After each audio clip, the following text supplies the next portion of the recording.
अस्सलाम वालेकुम दोस्तों, उम्मीद करता हूँ आप सब खैरियत से होंगे। मैं आपका दोस्त अब्दुल बासित और आप मेरा YouTube channel Kashif Suzuki centre देख रहे हैं। तो जी, नए आने वाले दोस्त सबसे पहले तो मेरे चैनल को सब्सक्राइब करें और वीडियो को लाइक करें ताकि मेरी मज़ीद आने वाली वीडियो आप तक पहुँच सके। शुक्रिया। तो जी दोस्तों, सबसे पहले मैं आप लोगों से एक रिक्वेस्ट करना चाहता हूँ कि आप लोग मेरे चैनल को सब्सक्राइब भी किया करें। आप जस्ट मेरी वीडियो देखते हैं और चैनल को आप स्किप कर देते हैं।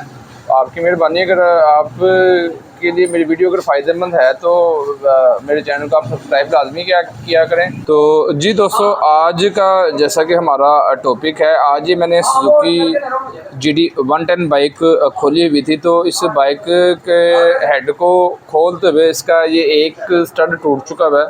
तो ये एक कॉमन सी चीज़ है कि स्टड इन बाइकों के टूट जाते हैं। तो आज मैं आपको इसका ये स्टड खोलने का तरीका बताऊंगा। तो बहुत ही आसान तरीका है। नॉर्मली ये स्टड जो है बाजू का तो हमें खरादिए से खुलवाना पड़ता है। अगर आपके पास वेल्डिंग प्लांट हो तो आप वेल्डिंग प्लांट की मदद से भी स्टड को खोल सकते हैं। तो जी दोस्तों, ये इस बाइक का जो ये टूटा हुआ स्टड है ये आप दोस्त देख सकते हैं। तो इसके टूटने की वजह ये बनती है कि इस स्टड में जो है इसका ऑयल नहीं चलता। ऑयल इसका सिर्फ इन दो स्टडों में चलता है। तो नॉर्मली ये स्टड जो है ये टूट जाता है। तो इसको खोलने के लिए दोस्तों आपके पास सबसे पहले तो करेंगे थोड़ा सा बैटरी का तेज़ाब होना ज़रूरी है। बैटरी के तेज़ाब से मुराद के जो आप बैटरी जब चेंज करते हैं तो उसके साथ थोड़ा सा तेज़ाब आता है वो वाइट बोतल में। जी दोस्तों, इस तेज़ाब की मदद से भी आप इसको नरम कर सकते हैं। बेसिक तेज़ाब इसके इस स्टड वाली जगह पे थोड़ा सा हमें लगाना पड़ता है तेज़ाब। ये आप देख सकते हैं कि ये तेज़ाब मैं इसको लगा रहा हूँ। तो बाज़ औक़ात ये होता है कि ये स्टड जो है ना थोड़ा सा हार्ड होता है। ये इसके अंदर जो है ना चूड़ी थोड़ी सी हार्ड होती है। तो उसको भी खोलने के लिए ये मेरे पास खालिस नमक का तेज़ाब है। तेज़ाब का एक कतरा मैं इसके ऊपर लगाऊंगा। तो जी दोस्तों, अब आप देख सकते हैं कि ये तेज़ाब जो है मैंने इसके ऊपर ये लगा दिया है। तो ये इस तेज़ाब का एक ये फ़ायदा होता है कि जो इसका स्टड अंदर टूटा हुआ है ये स्टड को जो है ये नरम कर देगा। तो बेसिक कोशिश करें कि इसको आप हाथ ना लगाएं। इसको आप 1 मिनट के लिए इस जगह पर छोड़ दें। बेसिक जो इसके ये देखें, इतना ये तेज़ तेज़ाब है कि इसके इंजन का कलर चेंज होना शुरू हो गया है।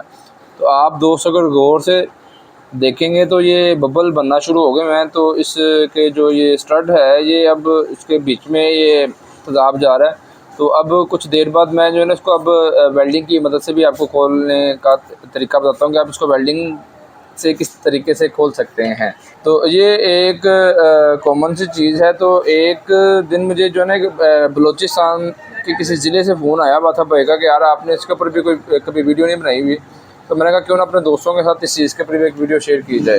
तो जी दोस्तों, अब मैं इसको यहाँ पे वेल्डिंग करके निकालूंगा। तो कोशिश करेंगे सबसे पहले आप इसके ये इंजन के बीच में कोई कपड़ा लगा लें कि इसके बीच में कोई चीज़ ना जा सके। तो उसके बाद मैं इसको इस जगह पर वेल्डिंग करूँगा। तो जी दोस्तों, ये आप देख सकते हैं कि इस तरीके से आप इसको वेल्डिंग करें। वेल्डिंग करके आप थोड़ा सा पहले इसके इस जगह पर वेल्डिंग को पढ़ लें। तो जी दोस्तों, वेल्डिंग करने के बाद आप इसको थोड़ा सा एक साफ तेल दें। इस तेल देने का ये फ़ायदा होता है कि आपकी बाइक का जो ना तेल नीचे तक चला जाता है। तो इन चीज़ों का आपको एक ख़ास ख्याल। आप ये देख सकते हैं कि एक 10 नंबर का पेज मैंने इसके ऊपर जो है वेल्डिंग कर दिया हुआ है। इसको ज़रा मैं वेल्डिंग अच्छे तरीके से करूँगा कि ये खोलने में आसानी हो। तो आप भी इस तरीके से ये यहाँ पे पेज वेल्डिंग करके इसको खोल सकते हैं। तो जी दोस्तों, इस पेज को मैंने वेल्डिंग कर दिया है। तो इसको आप हल्का सा ऊपर से एक हथौड़ी की मदद से इसको ये ठोक लें और आप फिर इसको तेल लें। बेसिक ये जो प्रोसीजर मैं आपको दिखा रहा हूँ ये इससे एक ये फ़ायदा होता है कि इसका पेज जो है वो नरम हो जाता है। तो इसके बाद आप 10 नंबर की T9 तो जी दोस्तों, अब ये 10 नंबर के एल पाने की मदद से मैं ये पेज खोलूँगा। बाज़ औक़ात ये पेज जो है कोई 2 से 3 टर्मों में खुलता है। तो अब हम पहली कोशिश करते हैं कि ये खुलता है कि नहीं। तो ये दोस्तों थोड़ा सा टाइट पेज होता है तो इसी वजह से जो है ना ये खोलने में थोड़ा टाइम भी किसी टाइम पे ले लेता है। तो जी दोस्तों, अब ये पेज मैंने इसके ऊपर वेल्डिंग किया है, तो ये मेरी तकरीबन चौथी से पाँचवीं टर्म है जिसमें मैं ये पेज खोलने की कोशिश कर रहा हूँ। तो अब इस कोशिश में मुझे लग रहा है कि मैं थोड़ा सा कामयाब हो जाऊँगा। तो अब ये देख रहे हैं, पर हल्का सा मैं इसको खोलने की कोशिश कर रहा हूँ। तो ये अब हमारा स्टड जो है नीचे से घूमना शुरू हो चुका है। तो इस तरीके से आप इसका ये पेज जो है वो आप खोल सकते हैं।